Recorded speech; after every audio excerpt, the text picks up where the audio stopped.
जहाँ से वो जो कैन्यूलर निकला था ना, वहाँ से एकदम से मेरे हाथ से खून निकलने लग गया और अच्छे से खून निकल रहे हैं। तो मैंने जैसे आँख खोला तो मैं पूरे हाथ, मैंने पूरा जो बेडशीट थी उस पर खून हो रखे हैं, क्योंकि वो जो हाथ का था नस थी उसमें से खून आ रहे हैं। मेरे को ना कान में से आवाज़ें आ रही है अजीबो-गरीब सी, तो मैं बार-बार कान पे टच कर रही, मैं कान को कंधे से छू रही। फिर मेरे चाचा को भी ऐसा फ़ील हुआ जैसे कि वहाँ पे हमारे अलावा भी कोई ऐसा मैंने कुछ है, और मेरा हालत ऐसे, मैं रोए जा रही हूँ, मैं बहुत ज़्यादा डर रही हूँ, मैं काँप रही हूँ। मेरे चाचा मेरा हाथ पकड़ रखे हैं, मेरी मम्मी दूसरी साइड मेरा हाथ पकड़ रखी है। फिर हम लोग कैसे करके वहाँ गए। लेडी की एंटिटी मेरे ऊपर में छोड़ी गई थी, जो कि मुझे लेके जाने के लिए थी। जय श्री राम दोस्तों, आप सभी का स्वागत है अक्षय वशिष्ठ चैनल पर। इस चैनल पर मैं अक्षय वशिष्ठ आपको ऐसे पैरानॉर्मल इंसिडेंट और एक्टिविटीज़ के बारे में बताता हूँ जो कि हमारे फॉलोअर्स और सब्सक्राइबर्स हमारे साथ शेयर करते हैं। इंस्टाग्राम आईडी, जीमेल आईडी और अब एक ऐसा फ़ोन नंबर जो कि आप स्क्रीन पर देख सकते हैं। तो कभी आपके साथ कोई पैरानॉर्मल इंसिडेंट हुआ हो, आप उसे रिकॉर्ड करके भेज सकते हैं। मैं अक्षय वशिष्ठ उसे नरेट करूँगा अपनी आवाज़ में। आगे बढ़ने से पहले एक बार धन्यवाद जो आप हमारे इंस्टाग्राम, यूट्यूब को इतना प्यार दे रहे हैं। ये जो रियल इंसिडेंट हम आपके सामने लेके आते हैं, ये आप में से कुछ लोग हैं जिन्होंने अपने ऐसे दर्दनाक हादसे हमसे शेयर किए, जो अपनी ज़िंदगी में बहुत ज़्यादा परेशान रहे हैं या अभी बहुत ज़्यादा परेशान चल रहे हैं, जो लोग नहीं चाहते कि आगे आने वाली जनरेशन अपने ऊपर कोई ऐसा बोझ उठा ले जिसे चाहकर भी अपने ऊपर से हटा ना पाए। कहते हैं जो हमारे सबसे करीब होते हैं, जिन पर हम सबसे ज़्यादा भरोसा करते हैं, वो ही हमारे भरोसे का कत्ल करते हैं। इसको इस तरीके से मान सकते हैं कि जब भी किसी के ऊपर ब्लैक मैजिक केस होता है तो 99% अपने ही लोग मिलते हैं ब्लैक मैजिक करने वाले। फिर 1% वो लोग होते हैं जिनका पैर किसी उतारे पर पड़ जाता है, किसी चौराहे पर पड़ जाता है। लेकिन बहुत बुरा लगता है जब हमें ये पता चलता है कि यार हमारे किसी अपने ने ही हमारे भरोसे का कत्ल कर दिया। आज आप देखेंगे इस रियल इंसिडेंट में एक लड़की जो कॉलेज में पढ़ने वाली थी, लेकिन उसके घर वालों ने उस जगह से उसे भेजकर पूरे मोहल्ले को ये यकीन दिलाया कि वो लड़की मर चुकी है, ताकि वो इंसान जो उस लड़की के पीछे, उसे मारने के पीछे पड़ा था, वो कैसे न कैसे रुक जाए। तो वक्त न ज़ाया करते सीधा आज के रियल इंसिडेंट को हम स्टार्ट करते हैं। हमें ये इंसिडेंट शिवानी ने भेजा है। शिवानी, जिनका जन्म उड़ीसा में हुआ, मम्मी पापा के साथ रहती थी उड़ीसा में। इनके पापा जो कि एक प्राइवेट सेक्टर में जॉब किया करते थे, मम्मी हाउसवाइफ, और 12th तक की पूरी स्टडीज़ जो शिवानी है उनकी उड़ीसा में ही हुई। उड़ीसा में एक घर था पास में जहाँ पर इनकी बेस्ट फ्रेंड रहा करती थी, प्रिया का एक भाई गंगा। दोनों फैमिलीज़ का आपस में काफ़ी मेल जोल था, घर में आना जाना हुआ करता था। और जो शिवानी थी उन्हें प्रिया पर अंत लेवल का भरोसा था, और उनसे ज़्यादा भरोसा था उनके बड़े भाई गंगा पे। जब भी शिवानी को अपनी ज़िंदगी के कोई भी बहुत बड़े अहम फैसले लेने होते थे तो वो हमेशा गंगा को फ़ोन किया करती थी और उन्हें बोलती थी, गंगा भैया मेरी 12th हो गई है, आप बताओ ना मैं कॉलेज कहाँ से करूँ, या गंगा भैया मुझे कुछ इन्वेस्टमेंट करनी है, पापा को कुछ हेल्प चाहिए। तो वो जो गंगा भैया थे वो हमेशा शिवानी की हेल्प किया करते थे। शिवानी की उड़ीसा में जब 12th क्लियर हो गई थी तो शिवानी ने और उनकी दोस्त प्रिया ने, दोनों ने मिलकर कॉलेज के लिए अप्लाई किया, और वो कॉलेज मिलता है इन्हें जयपुर में, एक ऐसा कॉलेज जिसके हॉस्टल में जाकर इन्हें रहना था। अच्छा, ये पूरा रियल इंसिडेंट शिवानी के साथ हुआ 2025 में। ये प्रिया के साथ जयपुर आती हैं और 2025 में जयपुर में कॉलेज में एडमिशन लेती हैं। वहाँ पर एडमिशन लेने के बाद जो शिवानी थी उन्हें किसी एक लड़के से मोहब्बत हो जाती है। अब मैं इसे मोहब्बत का नाम दूँ या अट्रैक्शन का, जिस तरीके से शिवानी ने हमें बताया मैं आपको उसी तरीके से पूरा नरेशन दूंगा। तो इन्होंने अपनी पूरी रिकॉर्डिंग में ये चीज़ हाईलाइट की कि अक्षय, वहाँ पर जाने के बाद मुझे एक लड़का मिला, उस लड़के का नाम था आशीष।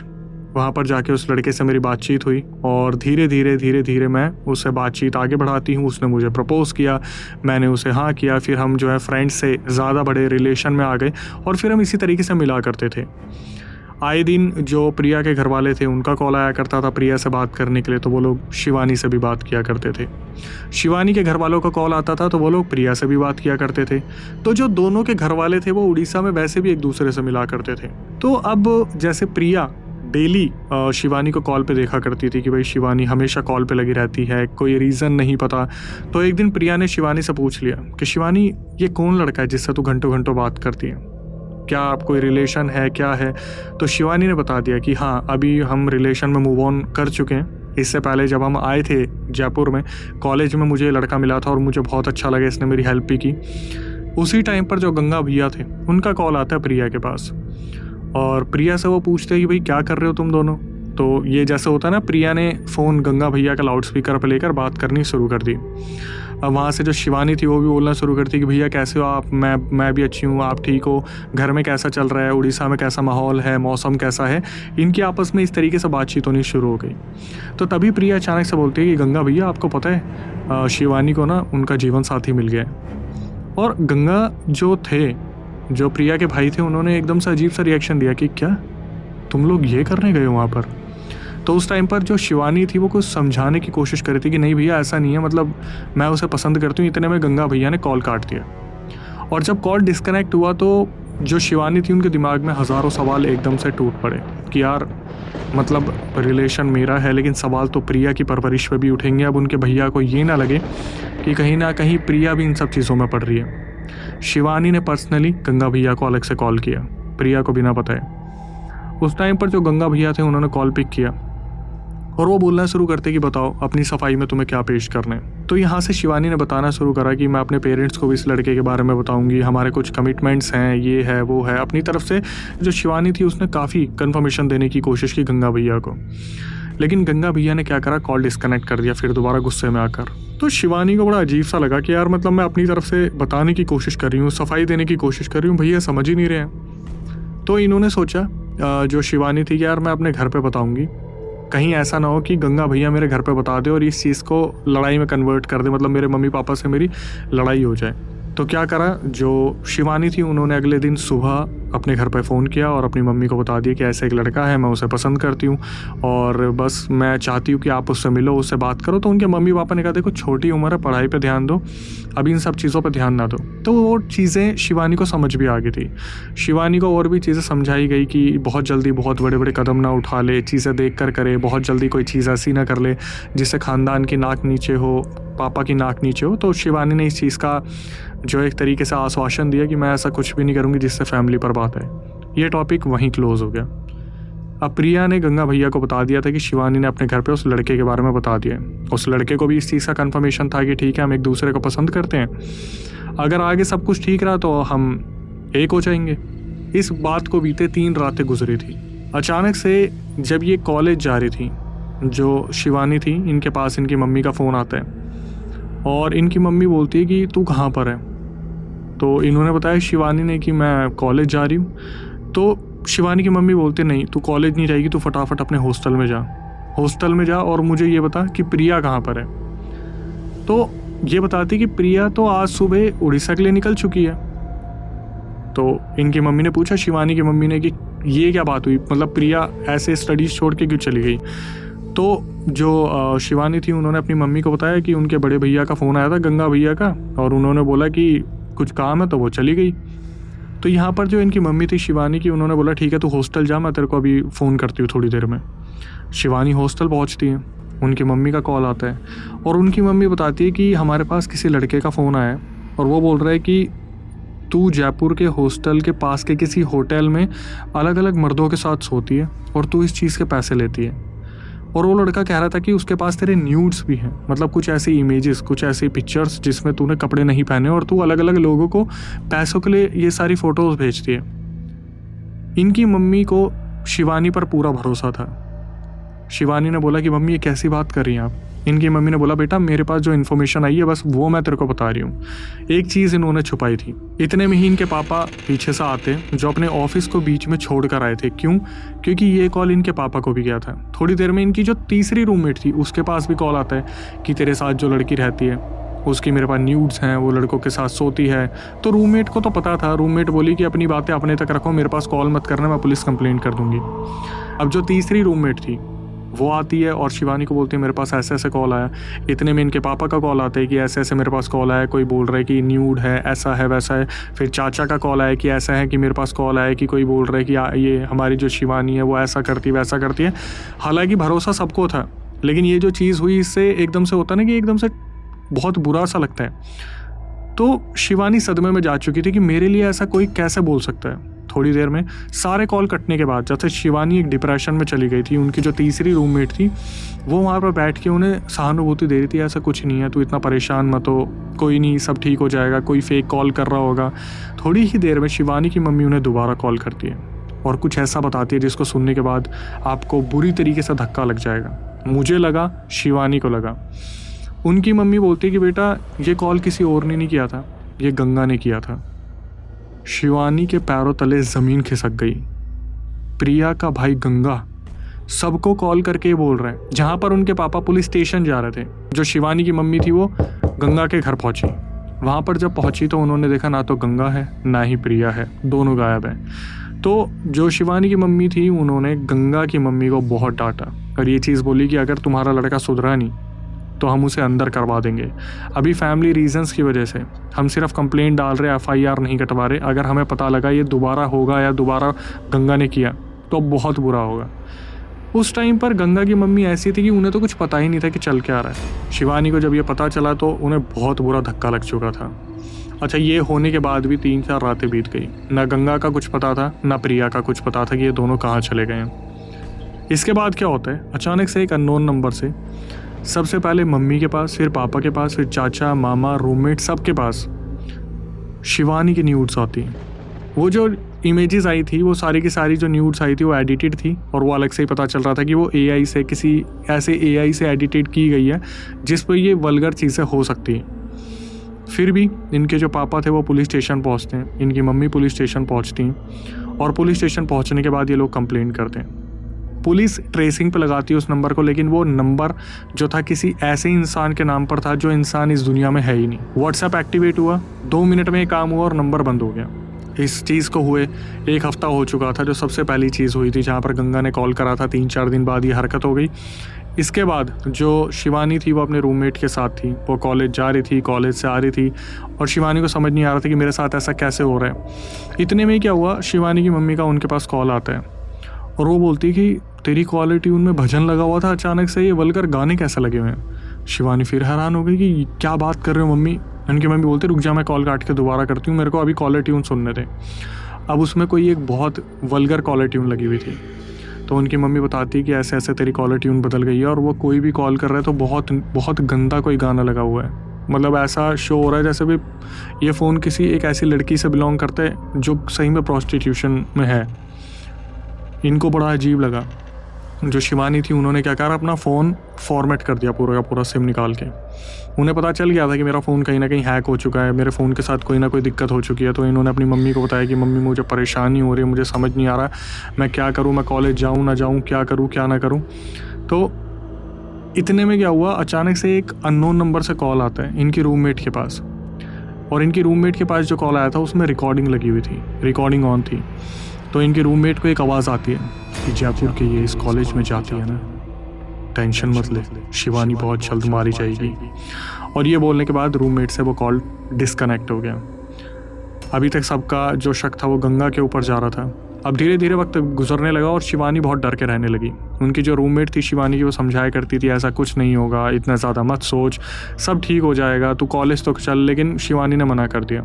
हुआ क्या, शिवानी ने अपने घर पे बताया कि मम्मी मेरे से नहीं रहा जाएगा, थोड़े टाइम के लिए मैं यहाँ से निकलना चाहती हूँ। तो जो मम्मी थी उन्होंने अपने भाई को, मतलब इनके मामा को फ़ोन करा और मामा को कहा कि थोड़े दिन के लिए आप एक काम करो, इसे अपने घर ले जाओ। तो मामा जो थे वो जयपुर में रहते थे, 3 घंटे के डिस्टेंस पर रहते थे।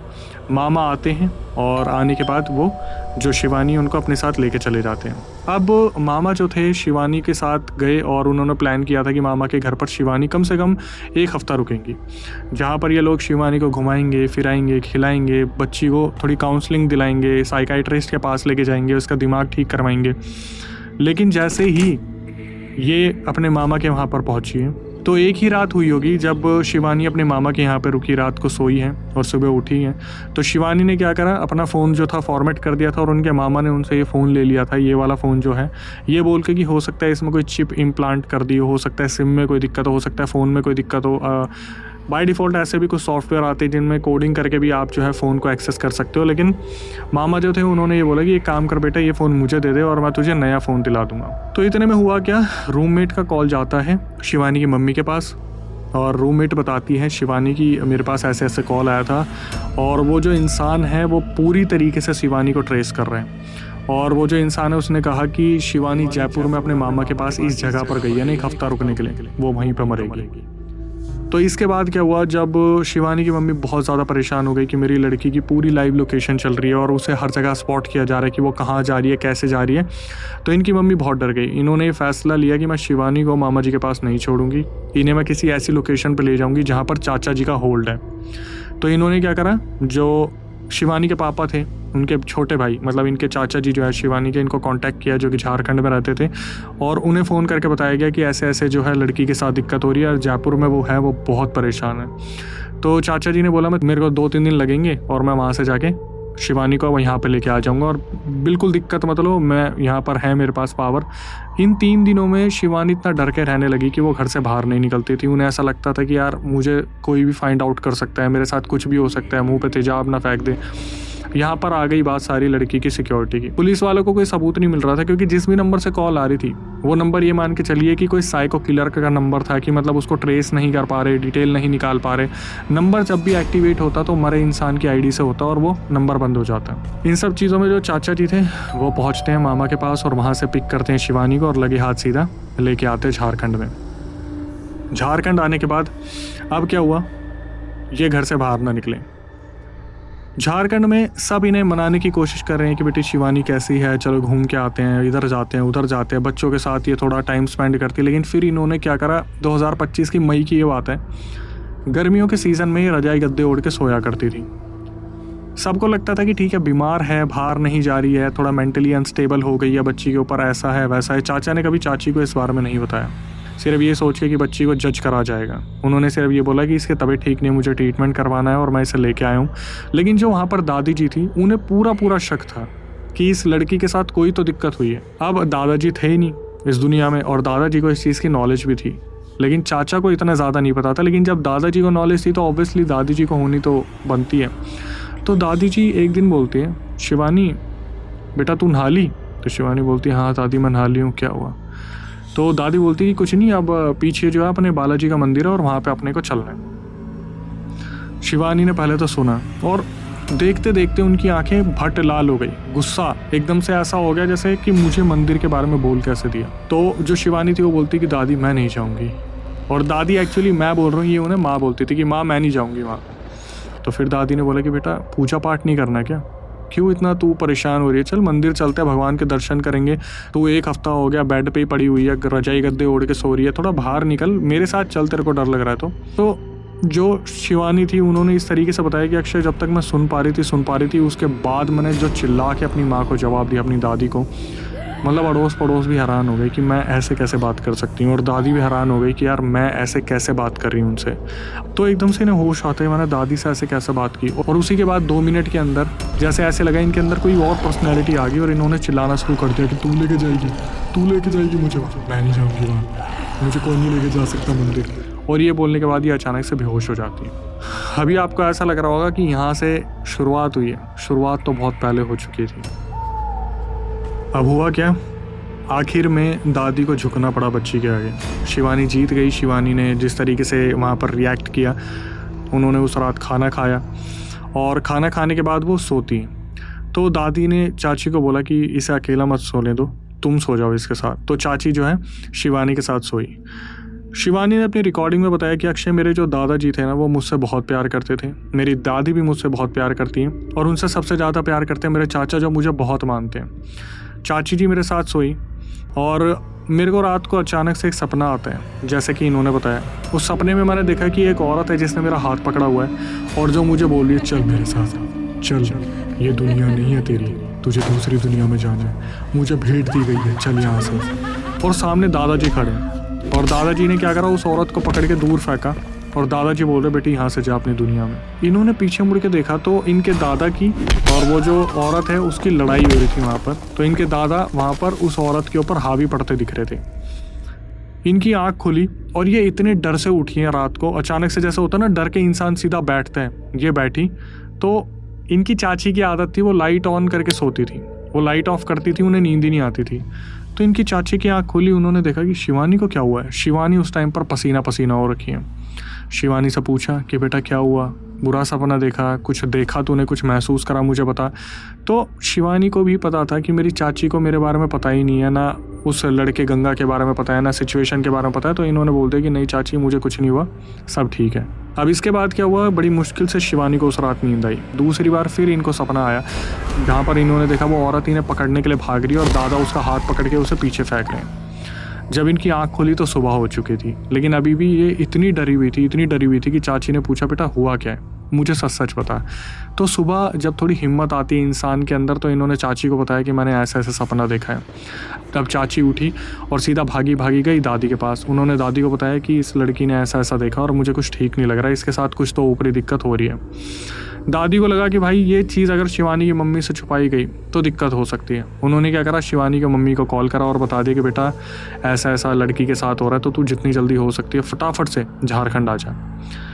अब इनकी मम्मी अगली फ़्लाइट पकड़ के सीधा आती है झारखंड। तो जब ये आती हैं तो उस टाइम पर शिवानी बैठी थी बेड पर और वो अपनी मम्मी को बड़ी प्यार की नज़रों से देख रही थी, दादी को देख रही थी, चाची को देख रही थी और सब बस समझा रहे थे कि शिवानी खाना खा ले, अपनी हेल्थ पे ध्यान दे, ऐसा है वैसा है।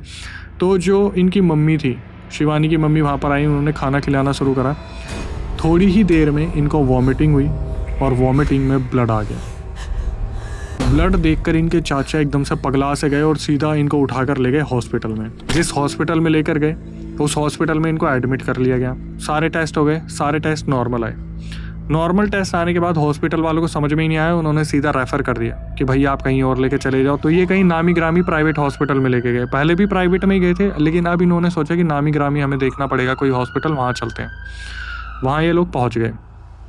वहाँ पहुँचने के बाद एक जो वहाँ पर सबसे सीनियर डॉक्टर थे वो इनके चाचा जी के दोस्त थे, जहाँ पर इनका दबदबा था। इनके चाचा ने साफ साफ बता दिया कि लड़की के साथ कुछ ना कुछ दिक्कत हो रही है, तो थोड़ा सा डॉक्टर आप ध्यान दो।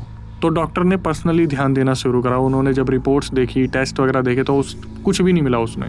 तो डॉक्टर आते हैं और वो देखते हैं कि यार इस लड़की के साथ दिक्कत क्या है। उन्होंने क्या करा, कुछ खाना था जो अपने खुद सामने शिवानी को खिलाया। शिवानी ने वो खाना खाया और शिवानी आराम से लेटती है। लेटने के बाद अचानक से उनकी पता नहीं 2 मिनट बाद ही आंखें चढ़ गई और उन्होंने पूरा वॉमिटिंग में खाना दे के मारा, जो सामने खड़ा था, नर्स, डॉक्टर, सब। और ये देखने के बाद डॉक्टर के हाथ पैर फूल गए। उन्होंने चाचा जी को बताया कि भाई ये हमारी समझ से परे है ये चीज़, हम इस लड़की को शांत तो कर सकते हैं, लेकिन हमें लग रहा है जैसे कोई ऐसी चीज़ है जो आप समझ जाओ कि हमारे हाथ की बात नहीं है। इनको इमरजेंसी वार्ड में ले जाया गया। वहाँ पर इनको इंजेक्शंस दिए गए। वो 5th फ्लोर पे था इमरजेंसी वार्ड जहाँ पर इनको शिफ्ट करा गया था। वहाँ पर क्रिटिकल सिचुएशन बताकर नर्स को वहाँ पर तैनात कर दिया कि नर्स हमेशा जो है इनके आगे पीछे घूमती रहेंगी। और मम्मी इनकी रात को रुकने वाली थी, साथ में रुकने वाले थे चाचा। तो चाचा जो रुकने वाले थे उनको ऐसा था कि उनको बार बार डॉक्यूमेंट्स के लिए जाना पड़ रहा था, कभी वो बाहर जा रहे थे सिगरेट पीने के लिए, तो उनका ऐसा था कि उनको नींद नहीं आ रही थी। तो इस दौरान क्या हुआ, अचानक से शिवानी जो थी वहाँ पे सोने लग रही थी, उनकी नज़र पड़ती खिड़की की तरफ और उन्होंने देखा किसी औरत ने खिड़की में से एकदम से नज़र यूँ करके पीछे खींची। इनके रोंगटे खड़े हो गए। ये बस बोलना ही चाह रही थी मम्मी। इतने में क्या हुआ, कोई चीज़ अचानक से सीलिंग ऊपर से जो दीवार है उस पर से सीधा कूदती है इनके ऊपर और एकदम से इनका गला दबा देती है। और उस चीज़ ने बोला कि तू यहाँ से बच के नहीं जा पाएगी। इन्होंने बोला मम्मी। तब इनकी मम्मी उठी, उन्होंने देखा कि क्या हुआ है। और इतनी देर में क्या हुआ, जब मम्मी देखने लग रही थी, पूछ रही थी क्या हुआ, इनके हाथ में जो सिरिंज लगी थी, जो कैनोला लगा होता है जिससे ग्लूकोज या चीज़ें जो हमारी एंटीबायोटिक होती है जो नर्व्स में जा रही होती है, वो एकदम से खिंच के निकल गया बाहर। तो इनकी मम्मी इनको छोड़ के भागी नर्स के पास और इतने में वो जो चीज़ बैठी थी इनके ऊपर, वो बोली आज तेरा आखिरी दिन है, तुझे मैं लेके जाऊँगी, तुझे कोई नहीं बचा पाएगा, तू मरेगी और वो जीत जाएगा। तो नर्स और इनकी मम्मी भागी आती, उन्होंने देखा कैनोला जो है इनके हाथ से निकल गया। तो जो नर्स थी उन्होंने बोला कि अब मैं दूसरे हाथ में लगाऊंगी। तो वो इतनी एक्सपीरियंस नर्स नहीं थी जिन्हें ये बुला के लेके आई थी। बाकी जो नर्स थी और जो डॉक्टर थे वो अलग अलग फ्लोर पर राउंड्स पे थे। तो उस नर्स ने बोला कोई नहीं, एक काम करो, आप 1-2 घंटे वेट करो, मैं कैनोला जो है बाद में लगवा दूंगी, अभी ज़रूरत नहीं है, थोड़ी देर आप आराम कर लो। अब जब वो कैनोला निकल गया, इनकी मम्मी बैठी, इनके चाचा को बुलाया गया। चाचा को जब इनकी मम्मी बात बता रही थी, तो होता है ना आप लोग प्राइवेट वार्ड में हो पर साइड में खड़े होकर बात कर रहे हो कि ऐसे कैसे हो सकता है, वैसे कैसे हो सकता है। तभी अचानक से मुश्किल से 15-20 मिनट हुए होंगे, जो शिवानी उन्हें महसूस होता है कि बेड पे कुछ गीला गीला क्या है। और वो देखती हैं आँख खोल के, उनके जो नर्व्स में जो कैनोला की सिरिंज लगी थी, जब वो निकाल दी गई तो पूरे हाथ से रक्त बहकर पूरे बेड पे पूरा रेड कर गया उस चीज़ को।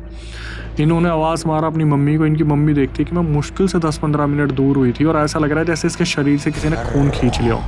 किसी ने मुंह लगा के खून खींच लिया हो। वहाँ पर नर्स को बुलाया गया, हालांकि क्लास तो नर्स की ही लगी कि तुमने क्यों जब निकाला तो ऐसे क्यों नहीं करा, वैसे क्यों नहीं करा, लेकिन एक्चुअली में ऐसा नहीं होता कि आपकी नर्व्स में से इस तरीके से खून निकल जाए। तो जो डॉक्टर थे उन्होंने चाचा से बात करी और उन्होंने बताया कि यार देखो, यहाँ पर ना रखने से अच्छा है कि तुम डिस्चार्ज करके घर पे ले जाओ और इसे थोड़ा सा कहीं दिखवा लो। इस लड़की के साथ जो भी हो रहा है वो मेडिकल टर्म्स में ऐसी चीज़ें नहीं हो सकती। तो क्या हुआ, जो चाचा थे वो डिस्चार्ज करवा के अगले दिन शिवानी को घर पे लेके आ गए अपने, और घर पे देख रेख करनी शुरू कर दी। शिवानी जानती थी कि चाचा को कभी कभी नींद नहीं आती थी और कभी कभी ऐसी आती थी कि वो थक के आते थे और पड़ जाते थे। तो उन्हें पता था शिवानी को कि नींद की गोलियां कहाँ रखी है। जब वो घर पे आई तो वो उठती है और उन्होंने 12 से 15 नींद की गोलियां खा ली। और खाने के बाद जैसे होता है ना कि सुबह आपकी आँख खुलती है तो ये देखती है कि हॉस्पिटल में इनके चाचा मम्मी डॉक्टर सब वहाँ पे खड़े और इन्हें बुरी तरीके से डांटने लग रहे हैं, और सामने खड़ा है एक पुलिस इंस्पेक्टर। अब वो जो पुलिस वाले हैं वो बोल रहे हैं पुलिस इंस्पेक्टर कि बेटा आपने अपने साथ ये गलत काम क्यों करा, क्योंकि आपके घर वाले आपको प्रताड़ित करते हैं। तो यहाँ से जो शिवानी बोलते नहीं मैंने कुछ नहीं किया, मेरे घर वाले मुझे कुछ परेशान नहीं करते सर, मैंने कुछ नहीं किया। तो जो चाचा थे वो बोलते हैं आ जाओ सर, सुन लिया आपने। तो जब पुलिस इंस्पेक्टर जो आए थे वो साइड में गए, उन्हें समझाया गया कि बच्ची जो है मानसिक रूप से बीमार है, और एक्चुअली में वो चाचा के जान पहचान के पुलिस वाले थे, लेकिन आप रिपोर्ट बनाते हो तो आपको मेंशन तो करना पड़ता है कि फैमिली इन्वॉल्वमेंट नहीं थी।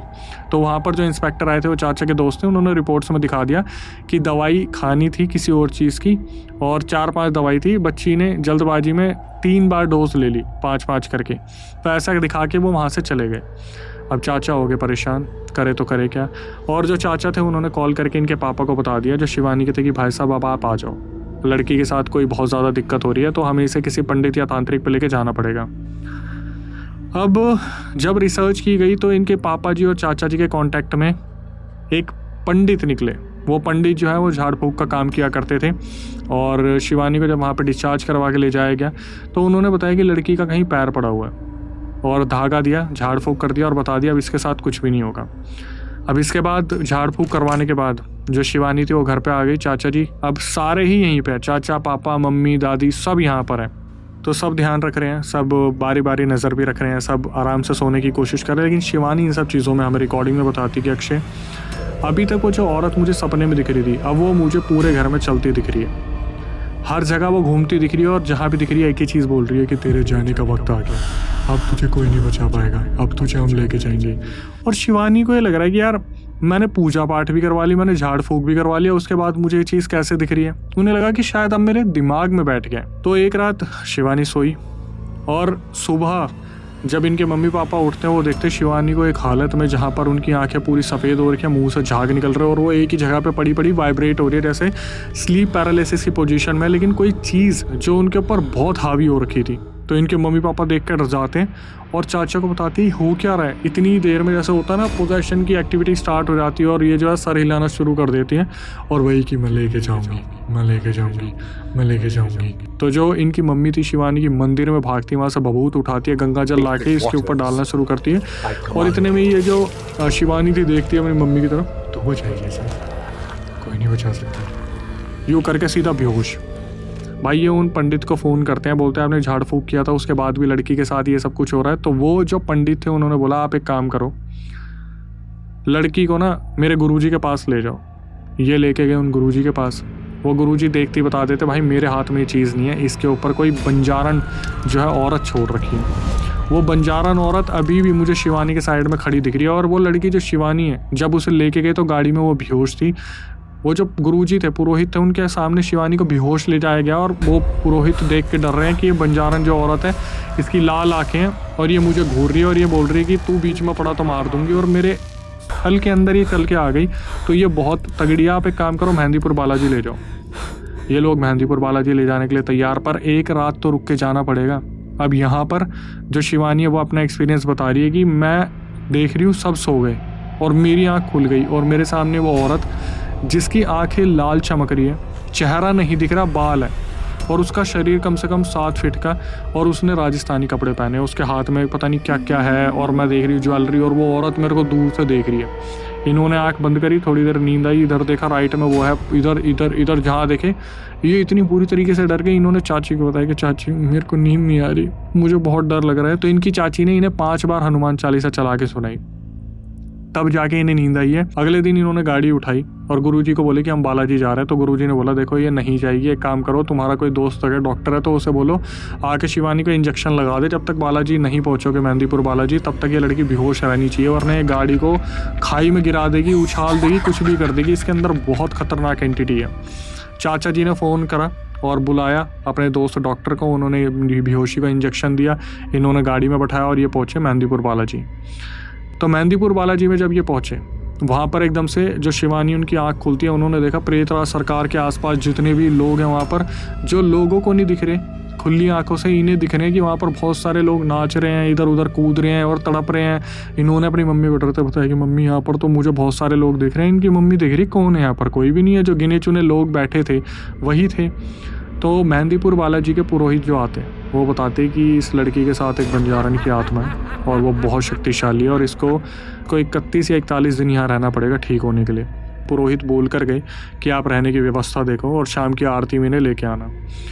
ये लोग शिवानी को लेके बाहर निकल रहे थे। एक वहाँ पर गुरुजी थे, उन्होंने बोला कि बेटा देखो ये लड़की ना ज़्यादा दिन तक रुकने वाली है नहीं, तुम एक काम करो, मैं एक तांत्रिक के बारे में बता रहा हूँ, वहाँ ले जाओ। ये गुरुजी वो गुरुजी थे जो शायद यहाँ दर्शन के लिए आए थे या जो शिवानी को एक तरीके से भगवान के रूप में बचाने आए थे। इन्होंने दिया एक तांत्रिक का पता और ये सीधा उस तांत्रिक के पास पहुँचे शिवानी को लेकर। वो जो तांत्रिक था वो अचानक से यूँ देखता है कि अरे बाप रे, वो जो एंटिटी थी बंजारन की वो उनके सामने आई और लंबी होती चली गई। ये तो प्रोटेक्शन थी तांत्रिक की कि उनके पास भी शक्तियाँ थी, उन्होंने उस चीज़ से उस बंजारन की आत्मा को रोका। तो उन्होंने बताया कि इस लड़की के पीछे कोई एक आशिक पड़ा हुआ है और ये पूरा जो हुआ है सब कुछ ये उड़ीसा से हुआ है। और जो लड़के की बहन है वो लेके गई है इसका सारा DNA, मतलब बाल, नाखून, कपड़े, सब कुछ और यूज़ करा हुआ पैड सब लेके गई है और वहाँ से ये काला जादू इनके ऊपर हो रखा है।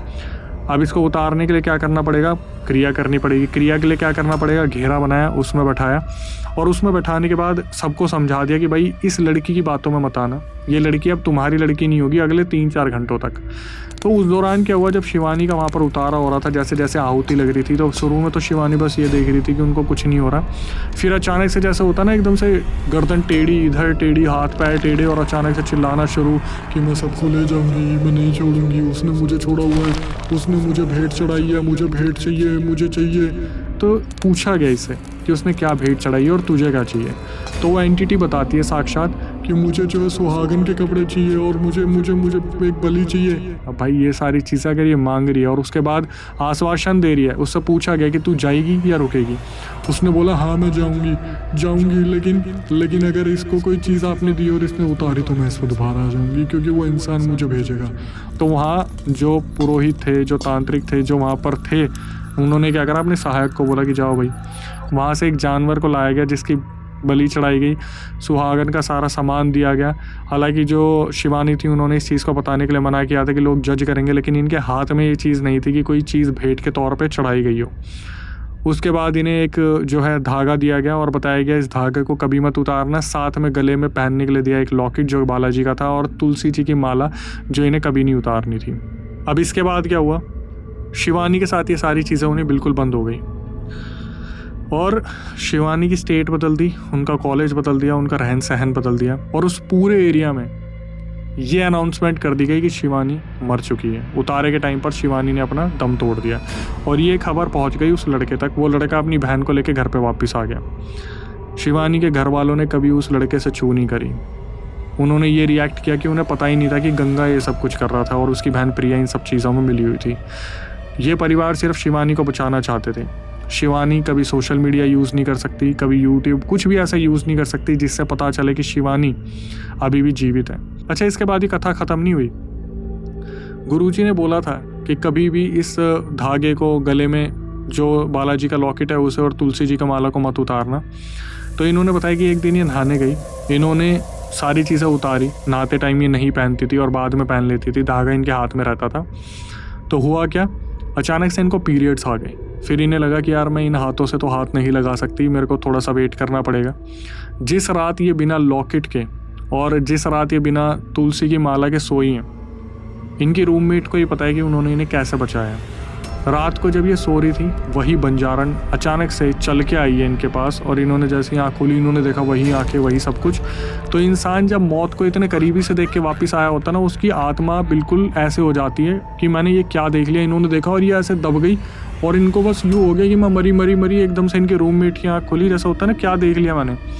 उन्होंने देखा दब क्यों रही है, तो उन्हें आधी कथा तो पता थी, क्योंकि जब आप किसी के भी रूम में हो भूत प्रेत की बातें छिड़ती है तो लोग बताते हैं मेरे साथ ऐसा ऐसा हुआ था। इनकी रूममेट भागी वॉशरूम में, वहाँ से तुलसी जी की माला और जो लॉकेट था उसे इनके गले में डाला, तब जाके एकदम से यूँ करके बेहोश हुई हैं। इनको पानी मारा, इनको उठाया गया, और इनको जब ये बात बताई, इन्होंने ये चीज़ आज तक अपने घर पे नहीं बताई कि इन्होंने ऐसे ऐसे लॉकेट और तुलसी जी की माला उतार दी थी। और इनका बचने का जो बस एक तरीका था, हाथ में जो धागा रह गया था। गंगा भी नाम काल्पनिक था, शिवानी भी काल्पनिक, प्रिया भी काल्पनिक, और इनके परिवार में हर किसी का नाम अगर हमारे मुंह से निकला हो तो काल्पनिक है, क्योंकि ये इंसिडेंट बताना चाहती थी और आने वाली जनरेशन को ये सीख देना चाहती थी। जिन्हें आप अपना मानते हो, जिन पर आंख बंद करके भरोसा करते हो, वही आपकी पीठ में खंजर घोंपेंगे। प्रिया इनकी बचपन की दोस्त थी, वो गंगा जो था वो इनका भाई था एक टाइम पर। गंगा की गलत नीयत की वजह से इस लड़की को छुप के रहना पड़ रहा है। खैर, मोरल ऑफ द स्टोरी बहुत क्लियर है। आपको पता होना चाहिए किस पे आपको भरोसा करना है, किस पे नहीं करना है। और जिस तरीके से हम कलयुग की तरफ बढ़ रहे हैं, हर इंसान पर शक करो, हर इंसान को जांचो, देखो कि ये इंसान आपसे क्यों जुड़ना चाहता है, उसके बाद उससे बात करो। जब आपको लगे ये इंसान सही में मेरा दोस्त बनने लायक है, ये किसी मतलब से नहीं आ रहा। हालांकि हर इंसान मतलब से ही आता है, लेकिन फिर भी हमारी ये कोशिश होती है हम आपके सामने ऐसे रियल इंसिडेंट लाते रहे, और इसमें हमारी बहुत मेहनत लगती है। और हम बस ये चाहते हैं कि आप हमारा मोटिवेशन बनाए रखें, इसी तरीके से चैनल को प्यार दें, जितना ज़्यादा हो सके चैनल को सब्सक्राइब करें, बेल नोटिफिकेशन दबाएं और इस रियल इंसिडेंट को भेजें आगे तक, ताकि हम इसी तरीके से आपके सामने रियल इंसिडेंट लाते रहें। और इसके बाद हमारा दूसरा चैनल है जिसका नाम है अक्षय वशिष्ठ हॉरर शो। वो मेरे दिल के बहुत करीब है, क्योंकि लोग वहाँ पर आते हैं, अपने पैरानॉर्मल केसेस बताते हैं। अब तो लोग ऐसी ऐसी चीज़ें बता रहे हैं कि सरकटे ने कैसे उनके ऊपर हमला किया, या फिर घर परिवार में कैसे किसी की मौत हो गई सिर्फ काले जादू से रिलेटेड, या फिर मतलब दोस्त परिवार के लोग, बाहर के लोग, इस कलयुग में क्या क्या होगा। उस पॉडकास्ट चैनल पे आके लोग अपना दुख व्यक्त करते हैं। और अगर आपको भी ऐसा लगता है यार मेरे साथ भी कोई पैरानॉर्मल घटना हुई है, मुझे भी जाके जो अक्षय वशिष्ठ हॉरर शो पर बताना है उस किस्से को, उसकी प्रक्रिया मैं आपको बताता हूँ। सबसे पहले इस चैनल को सब्सक्राइब कीजिए, बेल नोटिफिकेशन ऑन कीजिए, और आपको स्क्रीन डिस्क्रिप्शन पर एक नंबर दिख रहा होगा जो कि हमारा व्हाट्सअप नंबर है। उस पर पूरा रियल इंसिडेंट रिकॉर्ड करके भेज दीजिए और मेंशन कर दीजिए कि अक्षय भाई मैं पॉडकास्ट में आना चाहता हूँ। एक बार रिकॉर्डिंग को रिव्यू किया जाएगा, उसके बाद आपको बुलाया जाएगा। दिल्ली में हमारा सेंटर है, हम बैठेंगे आमने सामने, बातचीत करेंगे, कुछ ऐसा कंटेंट ला पाए जहाँ पर किसी को अवेयरनेस मिले, किसी गलती किसी की सीख बन पाए। और इसी के बाद कभी आपके साथ कोई पैरानॉर्मल इंसिडेंट हुआ और आप अब मेरी आवाज़ में उसे नरेट करते देखना चाहते हैं, आप मेरी आवाज़ में नरेशन चाहते हैं, तो सेम प्रक्रिया, रिकॉर्ड करके भेज दीजिए पूरा रियल इंसिडेंट, और एक बार मेंशन कर देना कि अक्षय भाई आप अपनी आवाज़ में नरेट करें, मैं अक्षय वशिष्ठ उसे नरेट करूँगा अपनी आवाज़ में।